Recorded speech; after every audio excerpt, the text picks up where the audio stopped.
और सीता तैयार होकर बाहर जा रही थी। अपनी दोनों भाभियों को इस तरह तैयार देख नेहा उनको पीछे से रोक देती है। भाभी, आप दोनों इतना बन ठन कर कहाँ जा रही हैं?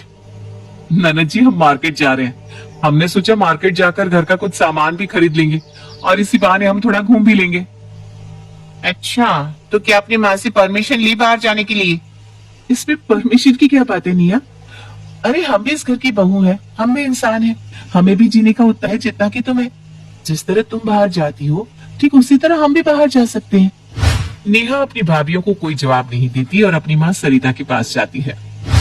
माँ, आपने अपनी बहुओं को इतनी छूट दे दी है कि वो आपके खिलाफ जाएगी, वो आपकी इज्जत को उछालेंगी। अरे पर हुआ क्या नेहा, तुम इस तरह क्यों बोल रही हो? जाकर अपनी बहू को देखो, किस तरह वो दोनों मार्केट जाने के लिए सच धज कर तैयार बैठी है। अरे ठीक है, मार्केट जाएंगी, लेकिन मार्केट में इतना भी सच सवर कर जाने की क्या जरूरत है? वो मार्केट जा रही है, किसी फंक्शन में नहीं जा रही जो हील वील पहनकर तैयार हो गई है। अरे तो क्या हो गया, तेरी भाभी ही तो है।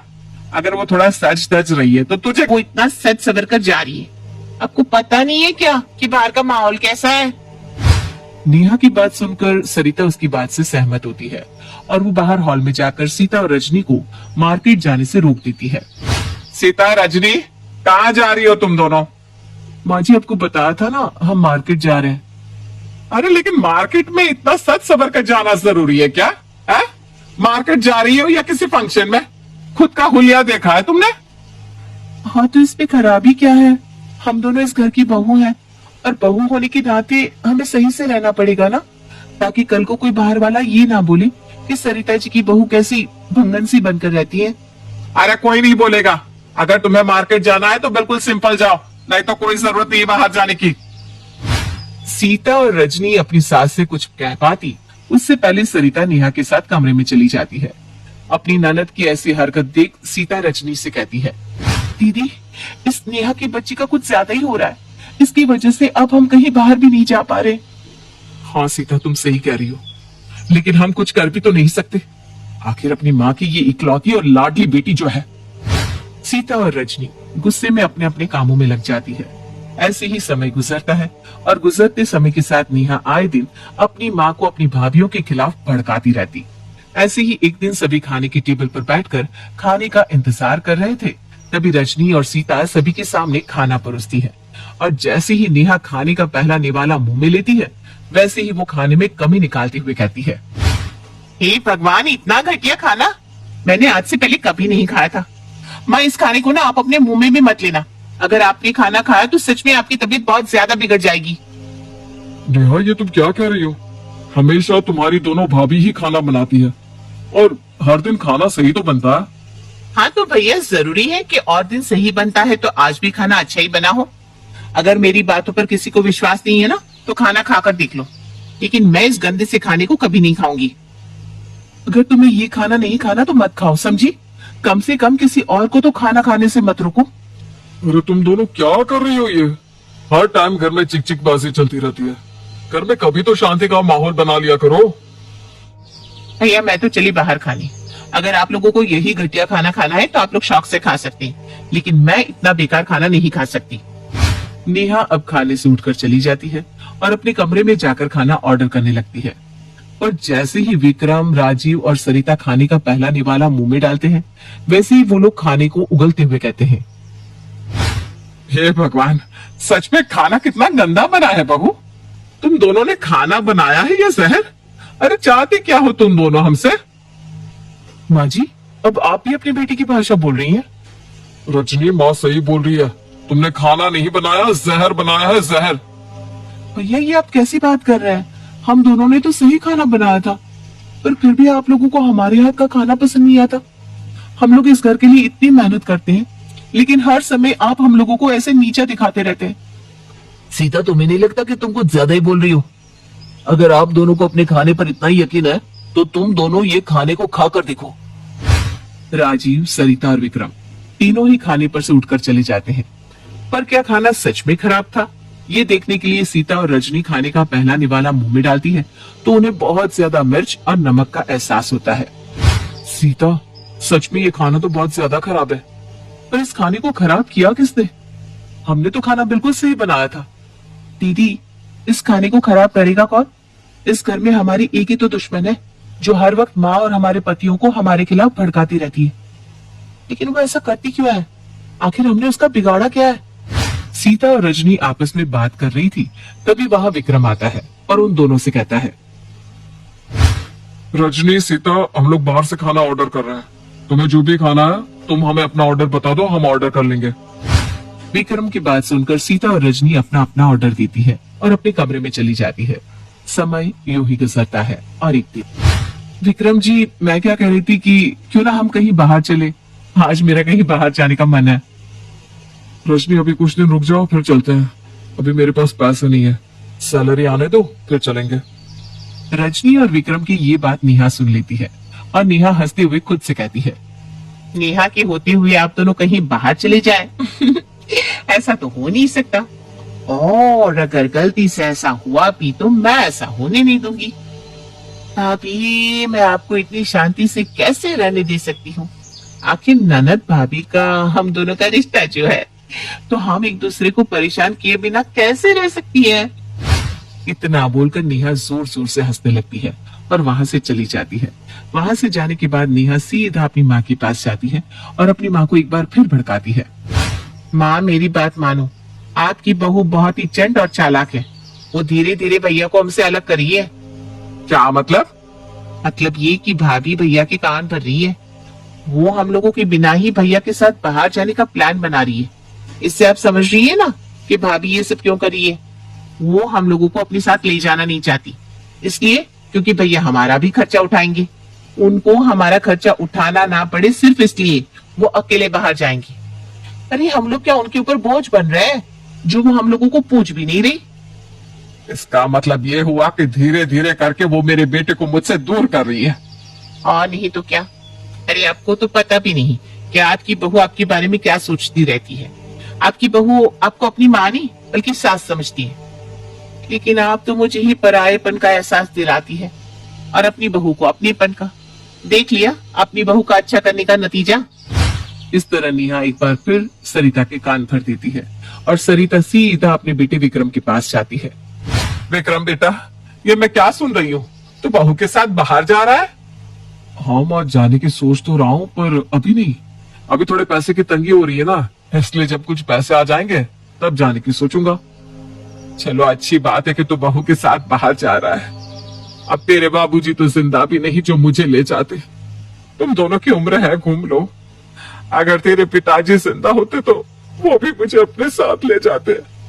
अरे तू मुझसे प्यार करता है तभी तो मुझे बिना बताए बाहर घूमने का प्लान बना लिया। अरे मुझे कुछ समझ रहा होता तो तू मुझसे पूछता जरूर, लेकिन पूछता तो तूने तो मुझे बताया तक नहीं।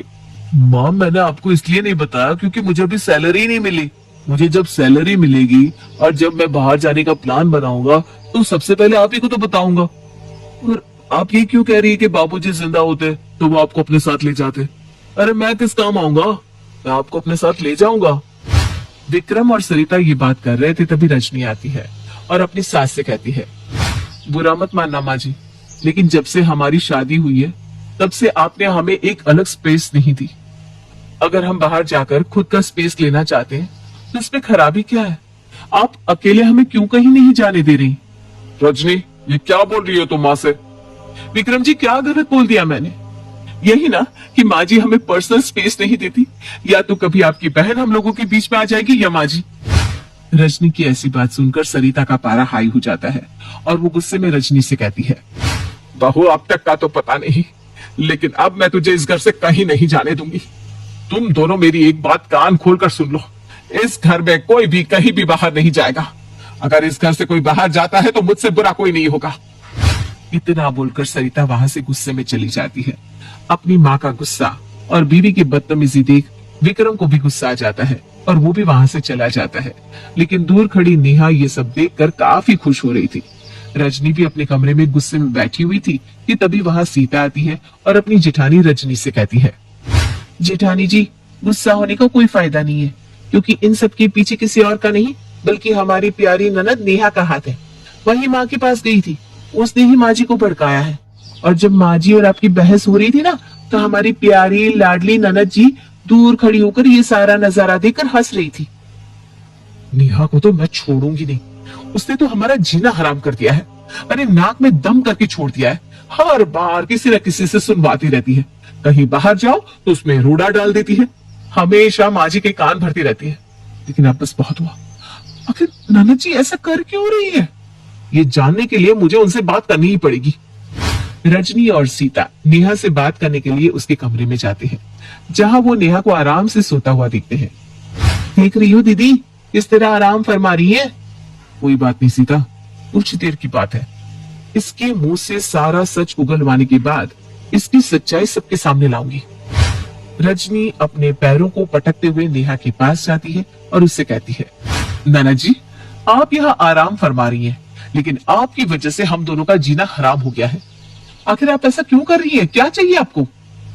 भाभी मुझे तो कुछ नहीं चाहिए, लेकिन मैं ये सब आप दोनों की वजह से ही कर रही हूँ, और ये सारी चीज तो मैंने आप दोनों से ही सीखी है। आज से 4 साल पहले आप दोनों ने भी तो यही किया था ना मेरे साथ। क्या किया था नेहा हमने ऐसा, जिसकी सजा तुम हमें अब दे रही हो। याद करो भाभी, याद करो आज से 4 साल पहले आपने क्या किया था। नेहा अपने कॉलेज के लिए तैयार हो रही थी, तभी उसकी भाभी रजनी उसके पास आती है और उससे कहती है, नेहा तुम्हारा एग्जाम शुरू होने वाला है और मेरे ख्याल से तुम्हारे कॉलेज की अभी छुट्टियां पड़ी हुई है, फिर तुम तैयार होकर कहाँ जा रही हो। भाभी आपने बिल्कुल सही कहा, मेरी कॉलेज की छुट्टियां पड़ी हुई है क्योंकि मेरे एग्जाम आने वाले हैं और मेरा फाइनल ईयर है, इसलिए हम लोगों की एक्स्ट्रा क्लास लग रही है। आप जानती है ना एक्स्ट्रा क्लास लेना कितना जरूरी होता है। रजनी आगे कुछ बोलती उससे पहले नेहा अपना बैग उठाती है और अपनी कॉलेज के लिए निकल पड़ती है। शाम को जब नेहा वापस आती है तब सीता नेहा से खाना बनाने के लिए कहती है, नेहा आज सर बहुत दर्द कर रहा है, इसलिए मैं सोच रही थी क्यों ना तुम खाना बना लो, वैसे भी तुम्हारे हाथ का खाना खाए बहुत दिन हो गए हैं। भाभी मैं खाना बना ली थी, लेकिन आपको पता है ना मेरे एग्जाम है, मैं अपने एग्जाम की तैयारी करूं या फिर खाना बनाऊं, प्लीज थोड़ा सा मैनेज कर लीजिए ना।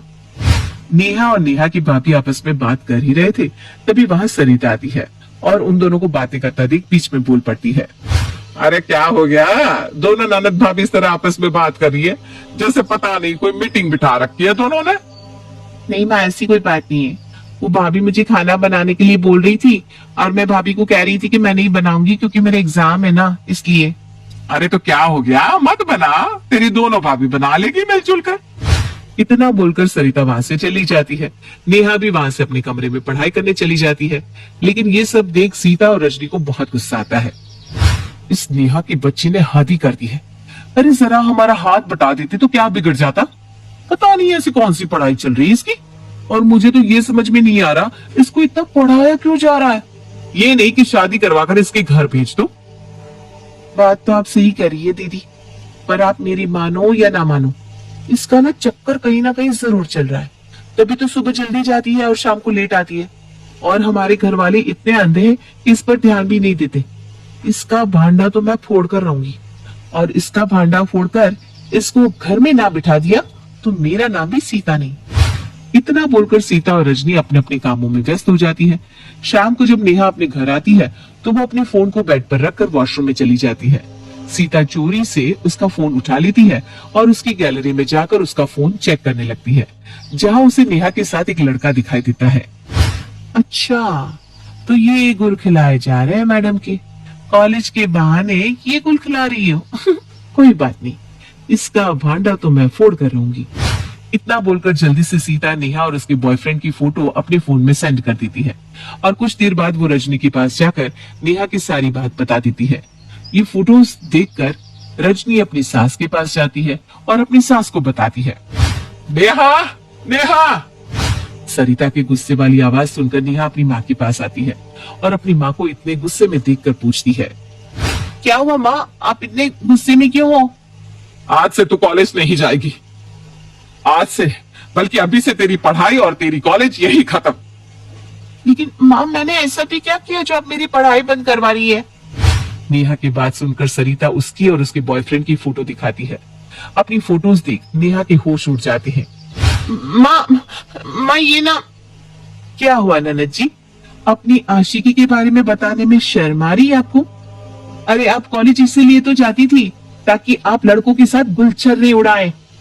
माँ मेरी बात सुनो, मैं इससे प्यार करती हूँ और कॉलेज खत्म होते ही आपसे मेरा हाथ मांगने आने वाला है। माँ प्लीज मेरी पढ़ाई बंद मत करवाओ, मेरा करियर डूब जाएगा माँ प्लीज।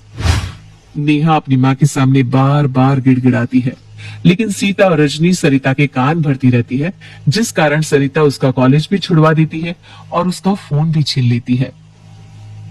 समय गुजरता है और गुजरते समय के साथ सरिता आए दिन नेहा पर अत्याचार करती रहती है और उन अत्याचारों को सहकर अब नेहा भी मजबूत हो गई थी, क्योंकि उसके बॉयफ्रेंड की कहीं और शादी हो चुकी थी और अब नेहा पूरी तरह अकेली पड़ चुकी थी।